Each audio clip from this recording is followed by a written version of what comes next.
Hello student, তোমরা কেমন আছো? আশা করি তোমরা সকলেই ভালো আছো। প্রতাপ একাডেমি কোচিং পরিবারে তোমাদেরকে সকলকেই স্বাগত জানাই। তোমরা যারা ক্লাস একাদশ শ্রেণীর ফার্স্ট সেমিস্টারে পড়াশোনা করছো, তোমাদের ফার্স্ট সেমিস্টারে ইতিহাসের সিলেবাস কী রয়েছে, কোশ্চেন প্যাটার্ন কী রয়েছে, আজকের এই ভিডিওর মাধ্যমে কিন্তু এক্সপ্লেন করে দেবো।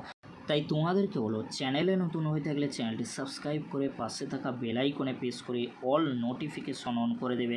যখনই আমি নতুন কোনো ভিডিও আপলোড করব সবার আগে তোমাদের কাছে পৌঁছে যাবে। চলো বেশি দেরি করব না, তাহলে শুরু করা যাক।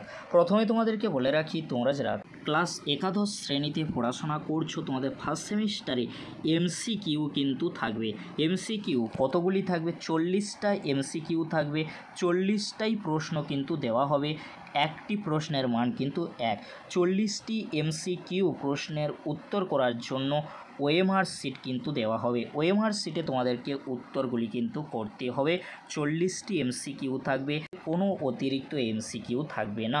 ফার্স্ট সেমিস্টারে সিলেবাস কী রয়েছে ইতিহাসের আর কোশ্চেন প্যাটার্ন কেমন রয়েছে তোমরা ভালো করে স্ক্রিনে দেখে নাও। পরবর্তীতে এমসিকিউ প্রশ্ন উত্তর অনলাইনে ক্লাস যদি তোমরা কেউ করতে চাও, অবশ্যই তোমরা আমাদের সাথে যোগাযোগ করতে পারো। এই ভিডিওর ডেসক্রিপশান বক্সে হোয়াটসঅ্যাপ গ্রুপের লিঙ্ক কিন্তু দেওয়া রয়েছে। প্রথমে তোমরা সিলেবাসটি দেখে নাও, তারপরে আমরা বাংলায় সিলেবাস দেখে নেব, তারপর কোশ্চেন প্যাটার্ন কী রয়েছে আমরা ভালো করে দেখে নেব। সিলেবাসে কী রয়েছে তোমরা ভালো করে স্ক্রিনে দেখে নাও। ফার্স্ট সেমিস্টারে সিলেবাসে ইউনিট 1-এ যেটি রয়েছে লার্নিং হিস্ট্রি। লার্নিং হিস্ট্রিতে রয়েছে আন্ডারস্ট্যান্ডিং কিন্তু হিস্ট্রি, অর্থাৎ প্রি হিস্ট্রি রয়েছে, প্রোটো হিস্ট্রি রয়েছে, এই বিষয়গুলি কিন্তু রয়েছে ইউনিট 1-এর লার্নিং হিস্ট্রি থেকে।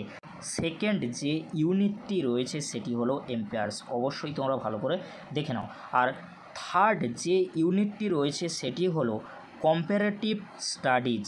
দেখে নাও তোমরা, 3টি ইউনিট রয়েছে, অর্থাৎ 3টি অধ্যায় কিন্তু তোমাদেরকে পড়তে হবে ফার্স্ট সেমিস্টারে। এবারে তোমরা এই ফার্স্ট সেমিস্টারে যে সিলেবাস রয়েছে সেই সিলেবাসের বাংলা কি রয়েছে তোমরা দেখে নাও। লার্নিং হিস্ট্রি অর্থাৎ ইতিহাস চেতনা সম্পর্কে তোমাদেরকে প্রথম অধ্যায় কিন্তু পড়তে হবে সেমিস্টার 1-এর জন্য।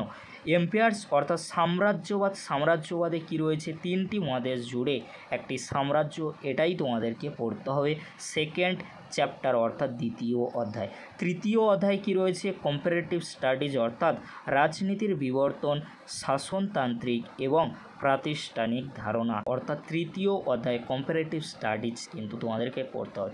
কোশ্চেন প্যাটার্ন কেমন থাকছে? লার্নিং হিস্ট্রি বা ইতিহাস চেতনা থেকে 10 নম্বর থাকছে, 10টি এমসিকিউ থাকবে, কোনো অতিরিক্ত প্রশ্ন কিন্তু থাকবে না। এম্পায়ার্স অর্থাৎ 3টি মহাদেশ জুড়ে একটি সাম্রাজ্য, এখানে থাকছে অর্থাৎ দ্বিতীয় অধ্যায় থাকছে টোটাল 15 মার্কস। আর তৃতীয় অধ্যায় কত থাকছে? 15 মার্কস, অর্থাৎ তোমাদের কম্পারেটিভ স্টাডিজে কিন্তু 15 নাম্বার থাকছে। অবশ্যই তোমাদেরকে ভালো করে পড়তে হবে। পরবর্তীতে এমসিকিউ প্রশ্ন উত্তর ইউটিউব চ্যানেলে আপলোড করা হবে। অনলাইনে ক্লাস করতে চাইলে আমাদের সাথে যোগাযোগ করতে পারো। তোমাদের 40 মার্কসে কিন্তু এমসিকিউ ওএমআর শিটে পরীক্ষা নেওয়া হবে। পরীক্ষা কবে থেকে শুরু হবে, আরও যে সাবজেক্টগুলি রয়েছে সেই সাবজেক্টগুলির কোশ্চেন প্যাটার্ন সিলেবাস কী রয়েছে অবশ্যই আমি পরবর্তী ভিডিওগুলিতে আলোচনা করে দেওয়ার চেষ্টা করব। তোমরা ভালো করে এখন থেকে প্রিপারেশান নিতে শুরু করে দাও, তোমাদের পরীক্ষা কিন্তু খুব শীঘ্রই শুরু হতে চলেছে। এমসিকিউ প্রশ্ন উত্তর অবশ্যই আমরা তোমাদেরকে দিয়ে দেবো ইউটিউব চ্যানেলে, কিংবা তোমরা হোয়াটসঅ্যাপ গ্রুপে জয়েন হয়ে যেতে পারো। আজকের এতটুকু, পরবর্তীতে দেখা হচ্ছে এমসিকিউ প্রশ্ন উত্তর নিয়ে। ভিডিওটি দেখার জন্য তোমাদেরকে অসংখ্য ধন্যবাদ।